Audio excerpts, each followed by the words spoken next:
우리가 살아갈 때에 그리운 사람을 보고 싶어하는 것은 우리 마음속에 있는 자연스러운 현상인 것 같습니다.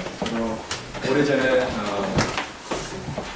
중국에 먼저 보낸 저희 어머님이 보고 싶을 때가 상당히 많이 있습니다. 사랑하는 사람을 그리워하는 것이 인간의 본성인 것 같습니다.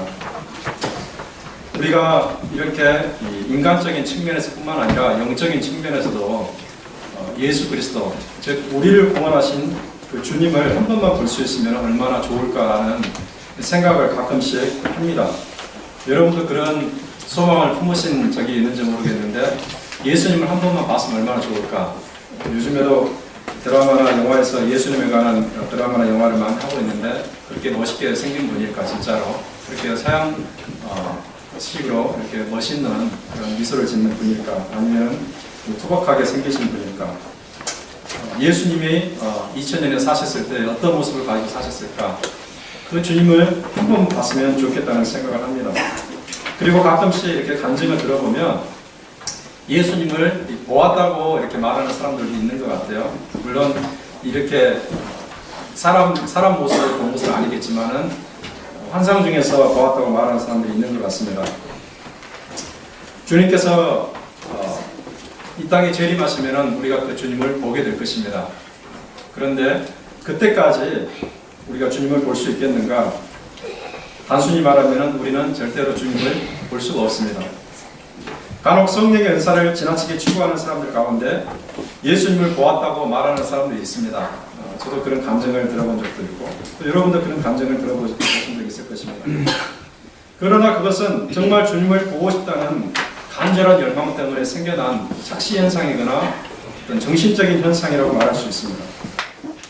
사람은 자기가 간절히 보고 싶어하는 것을 허상으로 보는 경우가 있습니다. 그리고 듣고 싶어하는 말을 환청으로 들을 수가 있습니다.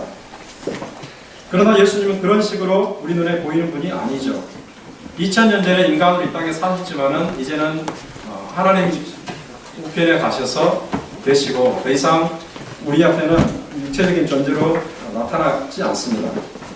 그래서 만약 그분이 우리 눈앞에 보인다면은 사실상 정말 주님을 간절히 보고자 하는 그런 마음의 열망에서 생겨난 허상이라고 우리가 정의할 수가 있습니다. 오늘 본문 말씀을 보니까 이 사도 베드로 역시 주님을 보지 못했다 이렇게 말합니다. 그 자신은 봤죠. 그 자신은 예수님을 3년 동안 따라다녔던 제자였기 때문에 봤지만 지금 베드로는 누구에게 편지를 보내고 있냐면은 AD 한 60년경 로마의 제국 이 다스리던 그런 아시아에 흩어져 있는 사람들에게 복음을 전하고 있고 편지를 쓰고 있습니다. 그 사람들은 예수님이 사셨던 팔레스타인에서 살지 않았고 그리고 지금 예수님보다 예수님 천국에 가신 때보다 30년 이상이 지난 때 살고 있기 때문에 지금 베드로가 성경을 써서 보내고 있는 베드로의 편지를 받고 있는 사람들은 예수님을 보지 못한 자들이다. 예수님을 한 번도 본 적이 없습니다. 지금 베드로가 그런 얘기를 하는 것이죠. 그 당시에는 은사와 관련해서 이 성령의 그 역사가 굉장히 셌습니다. 이것을 우리가 어디에서 확인할 수 있냐면은 여러분들이 고린도전서를 가끔씩 읽어보시면은 조금 이해가 됐습니다. 고린도전서에 보면은 성령의 은사가 강해가지고 좀 은사들이 있었는데 그 시대에도 예수님을 본 사람이 없다면 성령의 은사가 현재 줄어든 오늘날 우리 예수님을 볼 수 없다는 것은 당연한 일이겠죠. 주님 오시는 그날에야 우리가 볼 수 있습니다. 그런데 예수님을 보지 못했다는 이러한 사실이 그리고 지금도 볼 수 없다는 이러한 사실이 그분에 대한 믿음, 예수님에 대한 믿음이나 사랑을 약하게 만든다든지 그렇게 없어지게 만들 수 있을까? 베드로에 따르면 그럴 수 없다는 것을 알 수 있습니다. 왜 그렇습니까? 우리는 비록 예수님을 보지 못하지만 그러나 성경을 통해서 예수님이 진짜인 것을 확인할 수가 있습니다.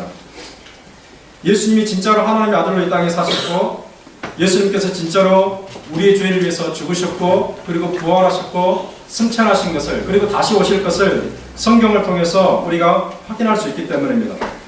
성경은 하나님의 말씀이죠. 하나님은 거짓이 없는 진리 자체이십니다. 그러므로 하나님이 말씀하신 이 성경 말씀이 거짓이 전혀 없는 진리라는 것을 알 수가 있겠죠. 이 진리인 성경에서 주님에 관해서 말하고 또 예언하는 그것을 우리가 확실히 믿을 수가 있는 것입니다. 그래서 우리가 그 주님을 볼 수는 없지만 믿고 사랑할 수가 있는 것입니다. 우리를 위해서 자기의 목숨을 내어주신, 그래서 우리를 죄와 사망에서 건져주신 그 주님을 믿고 사랑하는 것은 당연한 논리가 되는 것입니다. 그러면 오늘 우리가 이 말씀을 중심으로 예수님을 믿는 사람들이, 예수님을 사랑하는 사람들이 어떠한 영적인 특징을 가질 것인가 우리가 한번 생각해 볼 필요가 있겠습니다. 이 말씀을 우리가 깊이 새기고 이 땅에서 주님을 믿는 자의, 그리고 주님을 사랑하는 자의 그런 특징을 자기 스스로 확인하면서 또 그리고 세상에 보이면서 살기를 주님의 이름으로 축원합니다. 먼저 예수님을 믿고 사랑하는 사람들은 어떠한 사람인가? 기뻐하는 삶을 산다고 이 본문에서 말씀을 합니다. 이런 8절 하반절과 9절을 우리가 한번 같이 읽어볼까요? 시작. 이제도 보지 못하나 믿고 말할 수 없는 영광스러운 즐거움으로 기뻐하니 믿음의 결국 곧 영혼의 구원을 얻습니다. 예수님을 믿고 사랑하는 사람들은 여기 보면은 기뻐하는 삶을 산다는 것을 말합니다. 이건 무슨 기쁨인가? 죄와 사망의 마력에서 자유케 되는 것에 대한 기쁨을 말합니다. 우리가 어떤 큰 집을 사가지고 그것 때문에 기뻐하는 것, 우리가 어떤 그 직장에 취직해가지고 또는 어떤 사업체가 장만되어가지고 사랑하는 사람과 결혼해가지고 기뻐하는 그런 인간적인 그런 기쁨이 아니라, 여기서 말하는 기쁨은 우리가 과거에 이 죄로 인해서 영원한 지옥을 향해서 달려가던 자인데 그 죄에서 우리를 건져주신 그 주님의 은혜, 그 지옥 심판의 수를 건져주신 그 주님의 은혜, 그것을 깊이 생각하며 깊이 묵상하며 그 가운데 감격하기 때문에 이 영혼에서 솟아나오는 기쁨을 누린다는 것을 말하는 것입니다. 예수님께서는 우리가 이것을 알아야 됩니다. 단지 우리의 인생을 풍요롭게 하기 위해서 오신 분이 아닙니다. 물론 예수님을 통해서 우리가 병에서 치유받고 또 예수님을 통해서 우리가 여러 가지 사회적인 억압에서 우리가 해방이 되고 또 예수님을 통해서 우리 인생의 꿈도 이룰 수가 있습니다. 예수님을 통해서 우리 인생이 풍요롭게 될 수가 있습니다. 그러나 그것 자체가 사실은 본질이 아닙니다. 예수님께서 이 땅에 오신 것은 인간 스스로는 해결할 수 없는 그런 영적인 그 딜레마, 인간 스스로는 빠져나올 수 없는 영적인 그 족쇄에서 우리를 풀어주셔서 우리를 하여금 그 천국의 생명을 누리도록 하기 위해서 주님이 땅에 오신 것입니다. 죄와 사망의 문제를 근본적으로 해결하는 것이 주님의 가장 중요한 임무였습니다. 그래서 이것을 깨달은 사람, 이것을 경험한 사람은 그것 때문에 괴로워하다가 그것 때문에 고민하다가 그 문제가 해결되었으니 이것이 얼마나 기쁜 일이 되겠습니까?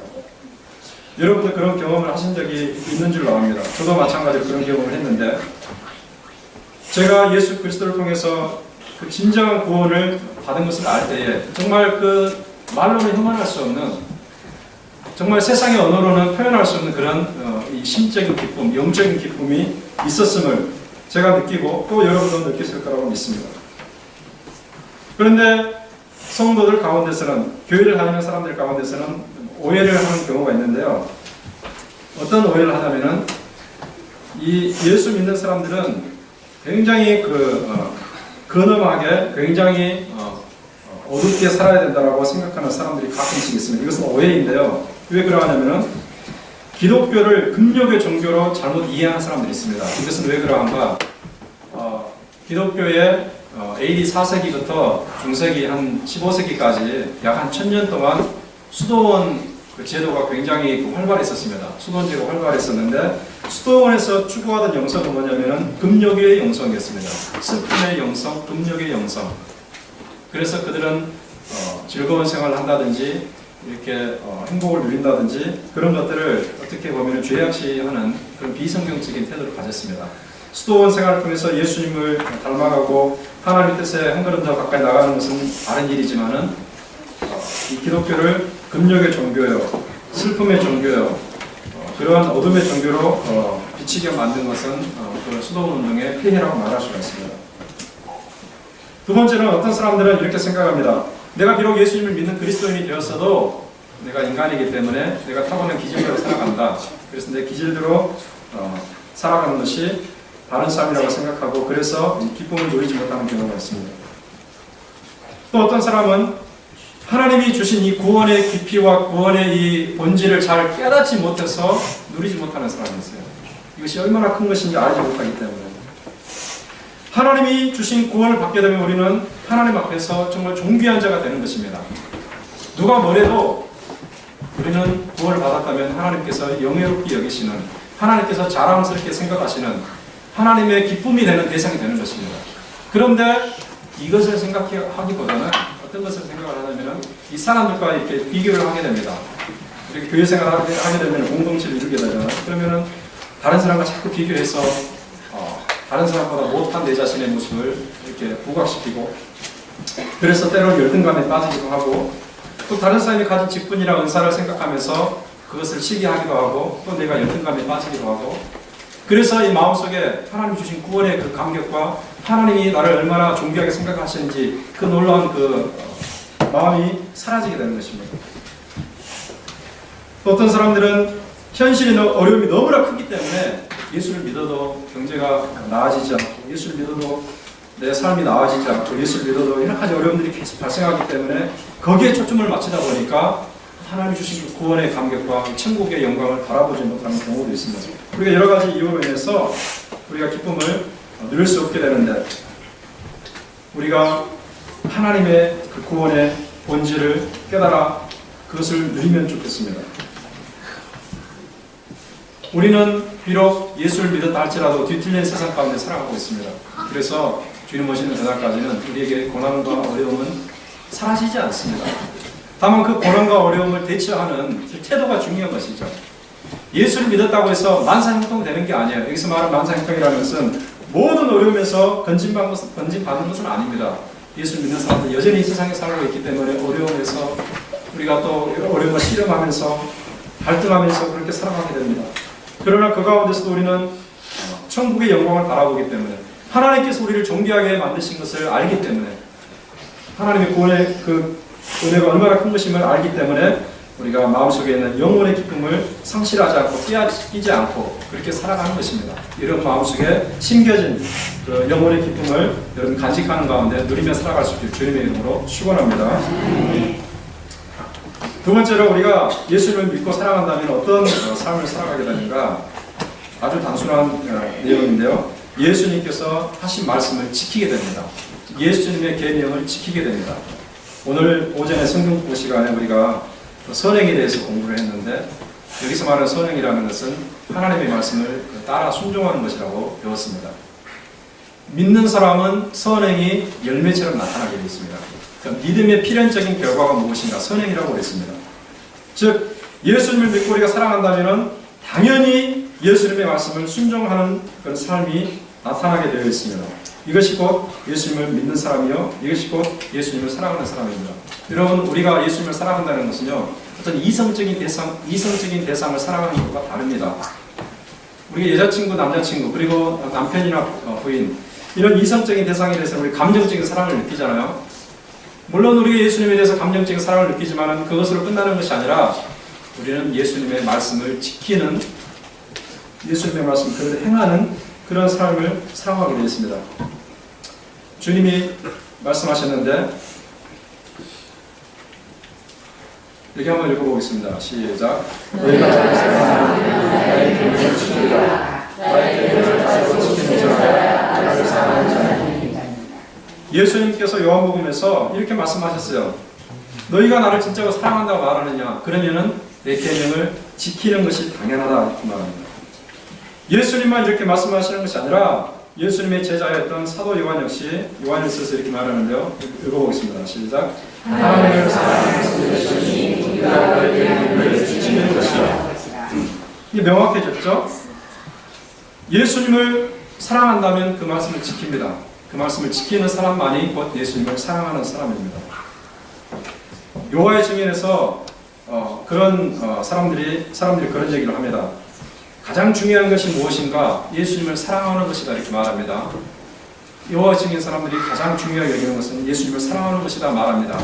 그런데 그 말 자체는 맞지만은 그 사람들의 말은 어폐가 있습니다. 왜 그러냐면요, 여호와의 증인들은 예수님을 사랑하는 것이 중요하다고 생각하고 그것을 말하지만은 예수님을 성경에서 기록된 그대로 믿지 않습니다.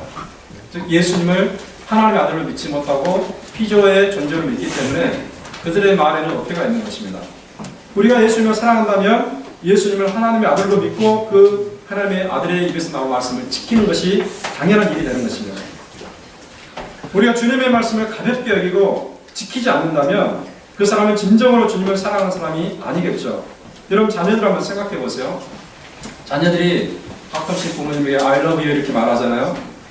엄마 아빠 사랑해요 이렇게 말하는데 뒤돌아서서 부모님을 속이고 부모님의 말씀을 순종하지 않고 반항적으로 나간다면 과연 그 입술의 말이 진짜 말이 될 것인가? 부모님을 때로는 부끄럽게 생각하고 부모님을 치욕스럽게 생각한다면 그 자녀의 말을 믿을 수가 있겠는가? 믿을 수가 없습니다. 베드로는 처음에 그렇게 살았어요. 이 성경을 기록한 베드로가 그렇게 처음에 그렇게 살았습니다. 내가 주님을 사랑합니다. 누구보다 주님을 사랑합니다. 모든 사람이 주님을 버릴지라도 나는 주님을 버리지 않겠습니다. 이렇게 다짐한 베드로가 예수님을 부인했습니다. 예수님을 부끄럽게 생각하고 예수님을 치욕스럽게 생각하고 예수님의 제자라는 것을 알리는 이것을 죽음보다 더 두려워했습니다. 베드로는 이것이 크나큰 배신임을 깨닫고 크나큰 잘못임을 깨닫고 통회한 가운데 나중에는 어떻게 살았습니까? 주님을 위해서라면 목숨까지 아끼지 않은 그런 삶을 살았어요. 사도행전에 그런 내용이 나와 있고 그리고 성경에는 나와 있지 않지만 베드로가 나중에 어떻게 죽었냐면요. 예수님을 믿는다는 그 이유 때문에 예수님의 복음을 전한다는 그 이유 때문에 붙잡혔는데 그 당시에 성행하던 십자가형을 선고받았습니다. 예수님처럼 십자가형에서 죽게 되었습니다. 그런데 베드로가 그 형을 집행하는 사람들에게 한 가지 요청을 했어요. 내가 내 주님처럼 죽는 것은 그 과분한 일입니다. 그러니 나를 주님처럼 십자가에 달지 마시고 십자가에 거꾸로 매달라서 나를 좀 죽여주십시오. 이거는 우리가 상상할 수 없는 일인데 베드로가 십자가에서 거꾸로 매달려서 죽었습니다. 주님을 사랑하는 극단적인 표현으로서 그가 그렇게 보인 것이죠. 우리가 말로는 주님을 사랑한다 고백하는 경우가 많이 있습니다. 그러나 마음속 깊은 곳에서 진정으로 주님을 사랑하지 못한다면 그 고백은 사실은 헛된 고백이 되겠죠. 이런 사람이 신앙생활을 하는 이유는 주님에 대한 믿음과 주님에 대한 사랑이 아니라 사실은 자기 자신에 대한 사랑 때문에 그렇습니다.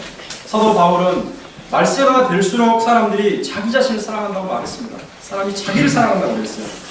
자기를 사랑하기 때문에 자기 체면에 우선하고 자기 자존심에 우선하고 자기 유익에 우선하고 하나님의 그 관심과 예수님의 말씀과는 안중에 없는 것입니다. 이 시대에 수많은 사람들이 교회 안에 들어옵니다. 교회가 엄청나게 발전해서 이 시대는 이 세상의 모든 종교 가운데 기독교가 가장 톱 넘버원이 됐습니다. 그러나 모든 교회에 들어오는 모든 사람 가운데 그 주님에 대한 사랑이 있겠는가 우리가 심각하게 생각해 볼 필요가 있습니다.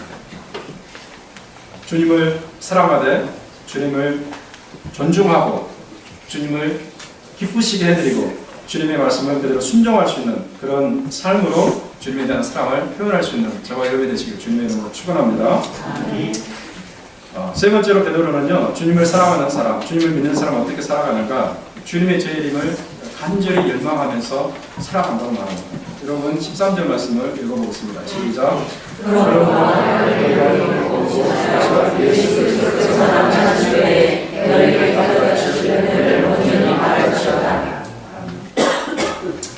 이 말씀은 한마디로 제가 말씀드린 것처럼 주님의 날, 그 재림의 날을 열렬히 사모하면서 산다는 의미입니다. 여기서 먼저 해설할 필요가 있는 것은 마음의 허리를 동이라 근신하라 이 말이 있는데 이것은 무슨 말인가? 허리를 동이라는 것은 은유적인 표현입니다. 이것은 오늘날의 좀 상황보다는 그 당시의 문화적인 상황을 보면 좀 이해가 되는데 그 당시에는 남자건 여자건 상관없이 이렇게 치마같이 치렁치렁한 옷을 입고 다녔어요. 그래서 이게 전쟁에 나가거나 어떤 몸을 빠르게 놀려야 되는 그런 일을 할 경우에는 이것을 허리를 묶었습니다. 허리를 동이라는 것은 바로 그런 것인데 여기서 마음의 허리를 동이라 그러니까 육체적인 그런 신체적인 표현이 아니죠. 허리를 동이긴 동이는데 마음의 허리를 동이라는 것은 하나님의 그 말씀에 민감하게 반응할 수 있는 상태가 되라, 즉 근신하라 라는 말과 똑같은 것입니다.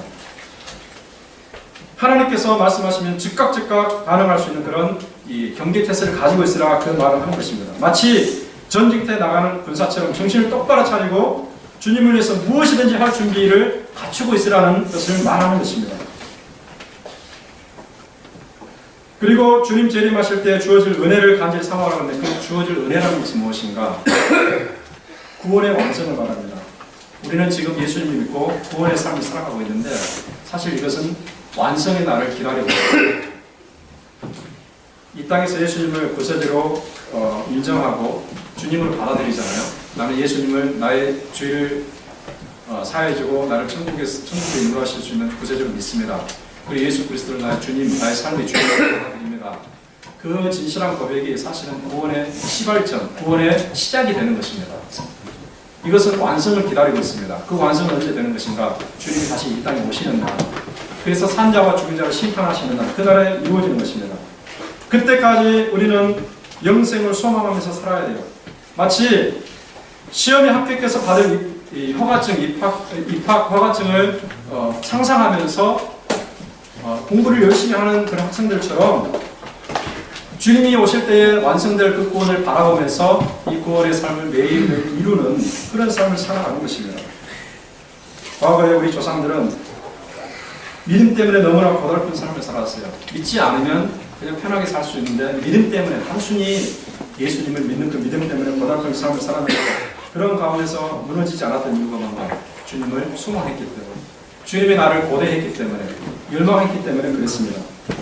여러분 혹시 이 복음성가를 아실지 모르겠는데 주님 고대가라는 노래가 있습니다. 제가 이것은 학생회 때, 쉽게 말하면 제가 고등학교 다닐 때 굉장히 많이 불렀던 찬양인데 요즘에는 잘 이 찬양을 이 복음성을 잘 부르지 않습니다. 잘 좀 실이 떨어졌고 이렇게 음조도 그렇고 그렇습니다. 어떻게 해야 되냐? 여러분 들어보신 분이 계실 거예요.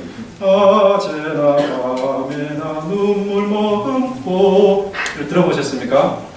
내 주님 오시기만 고대합니다. 가사를 보면은 가실 때 다시 오마 하신 예수님, 오 주여 언제나 오시렵니까? 그 다음에 나중에 또 보면 먼 하늘 이상한 구름만 떠도 행여나 내 주님 오시는가에 머리 들고 멀리 바라보는 마음, 오 주여 언제나 오시렵니까?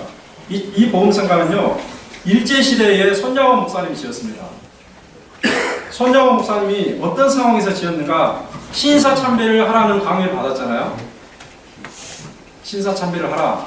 그러나 참된 기독교인의 신사참배가 우상숭배이기 때문에 거부했습니다. 그래서 손양원 목사님, 주기철 목사님들, 많은 목사님들 그리고 많은 진실한 신앙인들이 기독교 지도자들이 감옥에 들어갔어요. 감옥에 갇혀 있는 가운데 주님 빨리 좀 오십시오. 주님의 재림을 제가 열망합니다. 그런 마음의 표현으로 이 노래를 지어서 불렀고 이 노래가 계속해서 이어져서 제가 학생회 때도 이 노래를 많이 불렀습니다. 이런 한자 성어 가운데서 학수고대라는 말을 아시죠? 학수고대. 학이 목을 길게 빼고서 뭔가를 간절히 기다리는 것처럼 우리의 그 열망이 주님의 나를 기다리고 있습니다. 주님의 나를 기다리면서 우리가 간절하게 주님을 바라봅니다. 이러한 기대와 이러한 열망은 사실 믿음 때문에 어려움을 당하면 당할수록 커지는 것입니다. 그런데 문제는 뭔가? 사실 이런 열망과 기대가 굉장히 이렇게 깊지 않다는 겁니다. 크지 않다는 겁니다. 열망의 정도가 낮다는 것입니다. 왜 그러한가? 사실 오늘날의 삶이 너무나 편안해졌어요. 그렇잖아요. 우리가 뭐 이 땅에서 유토피아를 누릴 수는 없겠지만 영생 공락을 누릴 수는 없겠지만 그러나 우리 삶이 편안해졌다는 것은 누구나 인정하는 말입니다. 여러분 비단 30년 전, 40년 전, 20년 전만 생각해 보세요. 그때는 우리 굉장히 불편한 삶을 살았잖아요. 어디를 가려고 해도 걸어가야 되고, 뭐 이렇게 버스를 타야 되고, 어디를 약을 살려고 해도 공리까지 나가야 되고, 여러 가지 불편한 한두 가지가 아니었어요. 오늘날은 얼마나 편해졌습니까? 사실 오늘날은 너무너무 편한 세상이 됐어요. 우리가 원하는 거 다 가질 수 있고 그러한 세상이 됐잖아요. 삶이 풍요로워지고 편안해지는 것은 좋은 일입니다. 그러나 이것으로 인해서 우리의 신앙이 약해진다면, 이것으로 인해서 주님에 대한 그 열망의 정도가 약해진다면 우리는 다시 한번 우리 삶을 점검할 필요가 있겠습니다. 주님을 고대하는 것이 성경의 가르침입니다.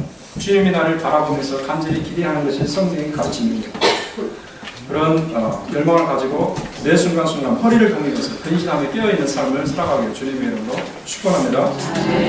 마지막으로 구원을 받아서 주님을 믿고 살아가는 사람은 어떻게 살아갈 것인가? 주님을 믿는 사람, 주님을 사랑하는 사람은 어떻게 살아갈 것인가? 과거부터 가지고 있던 본성을 따라 살아가지 않고요. 새롭게 받은 거룩한 본성대로 살아갑니다. 우리는 다 본성이 있습니다. 옛 본성이라고 말해요. 옛 본성이 있지만 예수님이 우리 안에 들어오시면서 우리는 새로운 성품을 갖게 됩니다. 그러니까 주님을 믿고 살아가는 사람은 과거에 가지고 온 이 본성대로 살아가는 것이 아니라 본성에 끌려 살아가는 것이 아니라 새롭게 들어온 거룩한 성품을 따라 살아가는 것입니다. 여러분 한번 14절 같이 읽어보겠습니다. 시작. 너희가 스스로를 자체처럼 이전에 알지 못할 때 아멘. 과거에는 죄를 짓는 게 당연합니다. 우리가 뭐 죄를 짓는다고 해서 누구를 찔러 죽이거나 사기치거나 강간하거나 뭐 그런 죄가 아니죠. 여러분 가운데 그런 죄를 지은 사람은 없겠죠.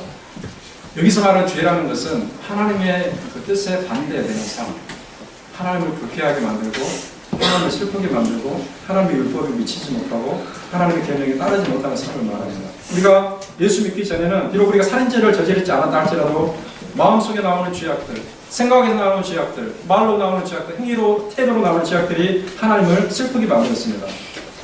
순종하지 못하는 삶을 살았어요. 과거에 그렇게 사는 것은 이제는 큰 의미가 없습니다. 과거니까 어쩔 수 없는 거죠. 그러나 예수 믿은 다음부터는 이제는 우리는 다르게 살아야 됩니다. 다른 삶을 살아야 됩니다. 본받지 말라, 본삼지 말라. 이것은 과거의 삶을 이제는 불편하게 생각하는 것을 말해요. 원어적으로 그렇습니다. 불편하게 생각하라는 거예요. 과거에는요, 이렇게 하나님 뜻을 행하지 않고 내 뜻대로 살아가지 아주 편안했습니다. 여러분 집에 가시면 다 소파가 있잖아요. 소파 앉으면 편하시죠? 네. 과거에는 내 뜻대로 살고 내 마음대로 사는 것이 편안했습니다. 그런데 이제는 베드로가 말하는 것은 이제는 그것을 불편하게 생각하라는 거예요. 여러분 초대받지 않은 자리에 가셔서 앉아있으면 불편하니까 가시방석 같죠. 다른 사람들은 초청받아가지고 막 즐겁게 있는데 그냥 친구 따라서 초청받지 못한 데 가게 되면 굉장히 불편해요. 가시방석 같아요. 마치 그렇게 불편하게 여기는 것처럼 과거의 생활 방식을 불편하게 여기라는 것을 말하는 것입니다. 예수 믿는 삶의 스타일은 성결한 삶의 스타일, 거룩한 삶의 스타일이에요. 그래서 15절 말씀 보니까 베드로가 뭐라고 말합니까? 같이 읽어보겠습니다. 시작. 오직 너희를 부르시는 거룩한 자처럼 너희로 모든 시대에 거룩하라. 거룩이라는 것은 뭘까요? 거룩의 대별적인 거룩의 이 본질적인 의미는 구별을 말합니다. 구분되는 것입니다. 같이 섞여 있었지만은 따로 떨어져 나오는 것을 거룩이라고 말합니다. 원어적으로 그렇습니다. 과거에는 우리 몸과 마음이 세속적인 그리고 인간의 본성을 따라 살아가는 것을 자연스럽게 여기며 그렇게 섞여 살았지만 이제 우리가 구원받았다면 거기서 나오라는 거죠. 구별되라는 거죠. 스스로 하나님의 자녀임을 인식하고 자각하는 가운데 그 자녀의 본분에 맞는 삶을 살아가는 겁니다. 예수를 믿지 않는 사람들 가운데요. 이유를 물어보면 당신이 왜 예수를 믿지 않습니까? 왜 신앙생활 하지 않습니까? 물어보면 여러 가지 그 이유를 말하는데 그들 그 마음속 깊은 곳을 진단해 보면 사실은요. 예수를 믿게 되면은 예수님 뜻대로 살아가야 되는데 하나님 뜻대로 살아가야 되는데 그것이 싫으니까 예수를 안 믿는 경우가 많습니다. 많은 사람들이 그렇습니다. 이 얘기를 하다 보면은 성경의 사실인 것이 인정이 되고 하나님 살아있는 증거가 있고 예수님께서 십자가 돌아가신 것도 인정이 되고 지식적으로 다 이게 동의가 되고 인정이 되지만은 그렇다고 해서 이걸 받아들이기가 쉽지 않습니다. 왜? 받아들이게 되면은 이제 더 이상 내가 스스로 주인된 삶을 살기가 어렵습니다. 오늘 찬양, 성가대 찬양도 아주 은혜로운 찬양인 내가 주인 삼은 모든 것을 우리는 내려면 안 됩니다. 그런데 예수 믿게 되면은 우리 안에 내가 주인이었는데 내가 주인된 삶을 버리고 예수님이 주인된 삶을 살아가는 것인데 이것이 사실 싫죠. 생각해 보세요. 여러분 인생을 여러분 자신이 뒷자리로 끌고 나가야 좋지. 예수님의 뒤를 따라간다는 것이 사실 자존심이 어떻게 보면 상하는 일이고 즐거운 일이 아닙니다. 예수님이 명하는 것 하기가 쉽지 않고 예수님이 하지 말라는 것 하고 싶은데 이것이 싫으니까 이것이 원치 않으니까 복음을 받아들이기 쉽지 않습니다. 거룩한 삶을 살아가는 것이 어렵기 때문에 그렇게 살아가는 것이 내 인생에 손해가 된다고 판단하기 때문에 내가 하나님에게 굴복해서 살아가는 것이 이 자존심에 허락이 안 된다고 생각하기 때문에 그래서 복음을 받아들이지 않는 사람들이 많이 있어요. 그러나 사실 우리 예수님을 믿게 되면 우리는 양심의 자유를 얻게 됩니다. 그리고 우리가 예수님을 받아들이게 되면 우리는 도덕적으로 고양된 삶을 살아가고 영적으로 차원 높은 삶을 살아가고 하나님 앞에서 하나님의 복을 받는 삶을 살아가게 됩니다. 우리가 예수님을 믿음으로 인해서 잃어버리는 것을 초점을 맞출 것이 아니라 예수님을 믿음으로 인해서 얻는 것을 초점을 맞추고 그렇게 예수님을 따라가야 되는 것입니다. 우리가 판단의 가치를 어디에 둘 것인가 이것이 중요한 것이에요. 사도 베드로는 왜 그럼 우리가 거룩한 삶을 살아야 되는가?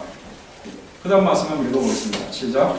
내가 거룩하니 너희도 거룩할지어다. 이것은 인용 말씀입니다. 레위기 11장 4절을 인용한 말씀인데요. 사도 베드로가 그러면 그리스도인들은 왜 거룩하게 살아야 되는가? 레위기 11장 44절을 인용해서 그렇게 말하는 것이죠. 하나님께서 거룩하기 때문에 그런 것이다. 그럼 무슨 말인가? 하나님이 거룩한데 왜 우리가 거룩해야 되는가? 관계성 때문에 그렇습니다. 하나님 우리에게 어떤 분입니까? 아버지입니다. 아버지. 하나님 우리를 불러내신 분입니다. 우리를 건져내신 분이고 우리를 입양시켜 주신 분입니다. 이제는 법적인 아버지가 됐습니다. 그 아버지가 거룩하니 우리도 그 아버지 뜻대로 살아가는 것입니다. 여러분 생각해 보세요. 자식이 부모님을 닮는 것이 당연하지 않겠습니까? 당연한 일이에요. 필연적으로 닮게 되어 있습니다. 유전이 된다고 말하잖아요. 외모가 유전이 됩니다. 그렇죠? 외모만 유전이 되는가? 여러분 지능지수도 유전이 되고 그 다음에 기질도 유전이 되고 성격적으로 유전이 되고 자식들은 부모님의 것을 가지고 나옵니다. 아무리 닮은 구석이 없어 보여도 잘 찾아보면은 한두 군데는 이렇게 닮은 구석을 우리가 발견할 수 있어요. 그 부모님의 자식이기 때문에. 우리가 하나님처럼 되어야 될 이유가 바로 그것입니다. 하나님 우리를 낳으셨기 때문에. 읽어보겠습니다. 시작. 그가 자기를 쫓아 진리의 말씀으로 낳으시라. 이 말씀에서 하나님이 우리를 낳으셨다고 되어 있죠. 하나님이 우리를 낳으셨으니 이제 우리는 하나님의 자녀가 확실하지 않습니까? 그렇죠. 하나님 우리를 낳으셨기 때문에 하나님 우리의 아버지라고 우리가 부르는 것입니다. 그래서 하나님을 아버지라고 부르는 거예요. 영적인 아버지입니다. 아버지이기 때문에 우리는 하나님을 닮는 것이 당연합니다. 아버지를 닮는 것이요. 이것은 뭐 하나님의 외적인 모습을 닮는다는 의미가 아니고 하나님의 외적인 모습이 없습니다. 하나님의 성품을 담는 것입니다. 거룩한 성품, 의로운 성품, 진실한 성품을 담는 것입니다. 하나님은 악에서 떠나 존재하십니다. 하나님은 악에서 떠나 존재하시는 거룩한 분입니다. 하나님은 거짓이 없는 진실한 분입니다. 하나님은 편애를 하지 않는 그런 공정한 분이십니다. 바로 그러한 성품을 닮아가는 것이죠. 그래서 이 닮은 이 성품이 계속해서 개발되어서 나중에는 우리가 주님과 같은 모습으로 우리가 화하게 되는 그렇게 살아가게 되는 것입니다.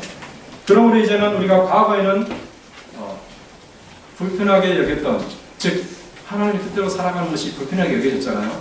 예수님을 믿지 않는 사람들은 그걸 불편하게 생각하잖아요. 이제는 그것을 자연스럽게 편안하게 받아들이는 것입니다. 반대로 과거에 편안하게 생각했던 것, 즉 내 뜻대로 살고 내 본성대로 살고 내 세상의 방식대로 살면 편안했지만 이제는 그것이 불편한 것이 됩니다. 이제는 바뀌게 된 것입니다. 그래서 기독교인의 삶을 어떻게 말하느냐? 거꾸로 된 삶이라고 해요. 거꾸로 된 삶이다. 업사이드 다운 된 삶이다. 거꾸로 된 삶이라고 말하는 것입니다. 거룩에 대해서 사도 베드로가 두 번째 말하는 것을 우리 다시 한번 보겠습니다. 17절 시작. 외모를 보시지 않고 각 사람들이 보시기 하시는 것을 너희가 어디가 너희가 하나님을 있을 때를 이루어 주시라. 이 말씀은 우리가 거룩하게 살아야 될 두 번째 이유를 제시해 줍니다. 하나님은 어떤 분인가? 차별하지 않고 공의롭게 판단하시고 공의롭게 심판하시는 분이십니다. 이것은 뭔가? 각 사람의 외모를 따라 판단하지 않고 행실을 따라 판단하신다는 것을 말합니다. 하나님은 나중에 심판하십니다.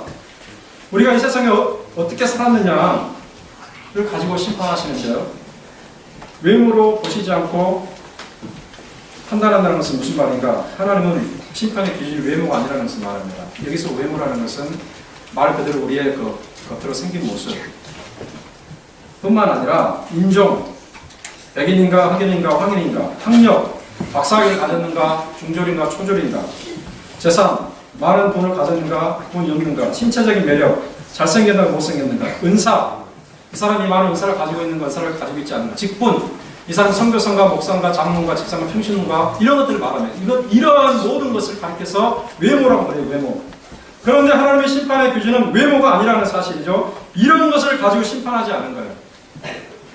잘 사는 백인이라고 해서 하나님이 봐주고 못 사는 흑인이라고 해서 하나님이 심판하시고 대통령이라고 해서 하나님께서 심판하지 않고 화급 관리라고 해서 하나님이 심판하시고 선교사라고 해서 심판해서 제외시키고 평신도라고 해서 심판에 올리고 과학자라고 해서 심판에서 제외시키고 문맹자라고 해서 심판에 엄격한 잣대를 내리는 그런 분이 아니라는 거죠.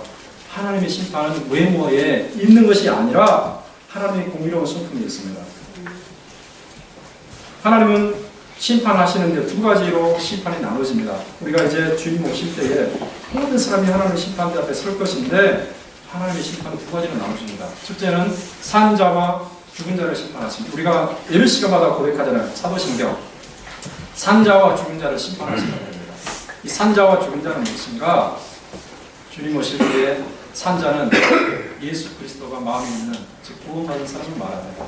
죽은 자는 뭔가 예수님이 없는 사람들, 예수님의 복음이 없고 예수님의 생명이 없는 불신자를 말합니다. 예수님이 없는 사람들은 영원한 지옥에 떨어져서 하나님의 영원한 심판을 당해야 됩니다. 그리고 또 두 번째 심판은 뭐냐? 이 믿는 사람 중에 하나님이 하신 심판이 있습니다. 다 예수님을 믿는 사람들도 마지막에 심판을 받게 되는데 어떻게 심판을 받는가? 자기 행위를 따라서 심판을 받게 됩니다. 행위를 따라서. 오늘도 제가 그 성경 공부 시간에 했던 말씀과 겹쳐서 잠깐 말씀드리는데 하나님께서는 우리에게 상급을 주신다고 했습니다. 우리의 선행에 따라서 상급을 주십니다. 어떤 사람에게는 영광이 찬란한 그런 상급이 있고 어떤 사람은 좀 초라한 영광이 있습니다. 제가 그런 예를 들었죠. 사도 바울과 십자가 우편에서 죽기 직전에 구원받은 강도를 생각해 보라고 했습니다. 사도 바울이 30년, 40년 동안 주님을 위해서 수고하고 복음을 전하고 많은 사람을 길가 돌이켰는데 그분이 천국에서 받을 상급과 평생 동안 강도질만 하다가 십자가에서 부끄러울 구원을 그냥 1분 전에 받은 그 사람과 그 사람이 받은 상급과 좀 같겠습니까? 다르다고 했습니다. 주님은 우리에게 심판을 하시는데 외모를 보시지 않고 그 직분을 보시지 않고 세상의 그 어떤 조건을 보시지 않고 그 사람의 행위를 통해서 심판하신다고 했습니다. 우리가 주님을 믿으면서 얼마나 주님을 위해서 내 자신을 희생했는가, 내가 주님을 믿으면서 얼마나 내 자신을 부인했는가, 하나님의 말씀에 어긋나는 내 자신을 부인하면서 얼마나 내 자신과 싸웠는가, 내가 주님의 영광을 위해서 얼마나 내가 복음을 위해서 살아갔는가, 박해와 그런 미움과 핍박 가운데서도 주님의 복음을 위해서 내가 얼마나 내 자신을 주님의 십자가 앞에 내려놓았는가. 여러분 생각해 보세요. 편하게 그냥 그런 특별한 헌신 없이 그냥 그렇게 살아가다가 구원받은 사람과 손양원 목사님이나 조기철 목사님 같은 그런 분들이 천국에서 주님 앞에 설 때에 두 부류가 똑같은 상고를 받는다면 사실 그렇게 살 만한 동기가 없는 것입니다. 그렇죠? 우리는 하나님의 심판을 받게 되는데 하나님의 심판은 여기서는 우리가 믿는다는 멸망의 심판이 아니라 주님이 주신 상급의 심판입니다. 여러분 신앙생활을 열심히 하고 하나님의 뜻대로 살고 하나님의 거룩하신 대로 살고 그렇게 될 이유가 바로 그런 거예요. 하나님이 엄청난 것을 주실 것입니다. 이 땅에서 우리가 누릴 수 있는 것 그건 상상이 되지 않습니다. 이 땅에서 우리가 아무리 좋은 것 아무리 영광스러운 것을 누린다 할지라도 주님이 우리에게 주실 그것을 우리가 바라본다면 비교가 되지 않습니다. 그래서 그 날을 바라보면서 그 심판을 바라보면서 모든 행실의 거룩한 삶을 추구해야 되는 것입니다. 마지막으로 우리 한 가지 더 읽고 마치겠습니다. 시작. 너희가 알아야 너희 조상의 기도를 뜻대로 행실에서 계속함을 받은 것은 우리가 그같이 없어질 것으로 한 것이 아니고 오직 힘먹고 저는 어린양 같은 그리스도의 보배로움으로 얻은 것입니다. 이 말씀은 우리가 이 땅에서 왜 거룩하게 살아야 되는가, 왜 하나님의 뜻대로 거룩하게 살아야 되는가 마지막 이유를 제시해 주고 있습니다. 간단히 말하면 우리는 노예 상태에 있었는데 주님이 우리를 노예의 상태에서 건져내 주셨다는 것입니다. 은이나 금같이 없어질 것으로 된 것이 아니라고 그랬죠. 흠없고 점없는 어린 양 같은 그리스도의 보배로움으로 된 것이다. 무슨 말인가? 우리는 죄악의 노예로 살았습니다. 그런데 예수님이 오셔가지고 랜섬, 속전을 지불하셨어요. 하나님께 속전을 지불하셨는데 그 속전이 뭔가? 자기의 무죄한 피입니다. 자기 십자가 죽음입니다. 그것을 하나님께 지불하고 우리를 죄와 사망의 상태에서 건져내시고 자기의 소유로 삼아주시고 우리를 영적인 자유인으로 만들어 주셨어요. 마치 과거 노예시장에 팔렸던 노예가 비참한 인생을 예상하고 이제는 내 인생 다 끝났구나 생각하고 있었는데 어떤 부유한 자가 와가지고 자기 노예 주인에게 돈을 지불하고 이 사람을 사가지고 풀어준 그것도 마찬가지고 우리가 예수 그리스도의 보혈로 인해서 이제는 노예 상태로부터 벗어났기 때문에 이제는 법적으로 우리는 주님의 소유가 된 것입니다. 주님의 소유인 동시에 우리는 죄와 사망에서 자유로운 신분이 된 것입니다. 주님의 피로 우리가 건짐을 받았기 때문에 주님께서 우리를 사내셨기 때문에 우리가 주님처럼 거룩한 삶을 사는 것이 마땅하지 않겠습니까? 주님이 요구하시는 대로 사는 것이 마땅한 거예요. 그리고 이제는 죄와 사망에서 자유롭게 되었으니 다시는 과거의 노예 상태로 떨어지지 말아야 되는 것입니다. 그런데 교회를 다니다가 하는 사람들이 그런 착각에 빠질 때가 있어요. 교회를 다니다가 좀 이렇게 은혜가 떨어지고 이렇게 되면 어떤 생각을 품게 되냐면요. 과거에 믿지 않았던 상태에 대한 그런 열망을 하게 됩니다. 그래도 내가 예수 믿기 전에가 조금 좋았는데 라는 생각을 할 때가 있어요. 잘못이지만 내가 내 마음대로 살고 내 시간 내 마음대로 쓰고 그렇게 살아가는 것이 너무나 좋았는데 이제는 너무 내가 얽매인 것 같다는 생각을 할 때가 있습니다. 은혜가 떨어지기 그렇습니다. 그래서 다시 과거로 돌아가려고 하는 사람들이 있어요. 어리석은 일입니다. 과거로 돌아가는 것은 다시 노예 상태로 빠지는 것입니다. 사탄의 하수인으로 되는 것이고 노예가 되는 것입니다. 죄와 사망의 굴레에 다시 들어가게 되는 것입니다. 여러분, 주님께서 그 십자가 피로 우리를 건져내시고 자유를 주셨으니 우리가 하나님 안에서 하나님의 소유가 되고 이제는 죄와 사망에서 자유로운 존재가 되는 것을 영광스럽게 생각하고 이 신분에 걸맞는 삶을 살아야 되는데 그것이 바로 거룩한 삶입니다. 여러분, 이 시간에 주님을 믿고 사랑한다면 주님의 말씀에 순종하고 주님께서 요구하시는 거룩의 삶을 열망하는 가운데 그리고 다시 오실 주님의 재림을 소망하는 가운데 그렇게 믿음의 삶을 살아가므로 인해서 우리 마음속에 기쁨이 충만하고 우리 삶에 확신이 넘치고 하나님의 영광이 될 수 있는 그래서 많은 사람에게 복음의 증인으로 살아갈 수 있는 저와 이런 되시길 주님의 이름으로 축원합니다. 기도하겠습니다. 거룩하신 하나님 아버지 주님의 귀한 은혜를 감사합니다. 오늘 우리의 신앙의 본질이 무엇인지 깨닫게 도와주시옵소서. 우리가 무엇을 추구하고 있는지 진단하며 판단할 수 있도록 도와주시옵소서. 우리가 주님 밖에서 헛된 것을 구하는 그런 자가 아닙니까? 저희의 무기력함과 어리석음과 나약함과 무력함을 긍휼히 여겨주시고 우리 주님 안에서 받은 구원의 놀라운 그 감격 가운데 전락하게 도와주시고 주님을 기쁘시게 드리며 주님의 말씀을 순종하며 주님의 재림을 기다리며 주님처럼 거룩한 삶 세상에서 다시는 죄악을 따라 살지 않고 다시는 본성을 따라 살지 않고 주님의 성품을 따라서 거룩하고 진실한 삶을 살아갈 수 있는 하나님께 영광이 되며 기쁨이 충만하며 천국의 삶을 이 땅에서부터 훈련하며 준비하며 살아갈 수 있도록 은혜를 베풀어 주시옵소서. 우리를 구원하신 예수 그리스도 이름으로 감사하며 기도합니다.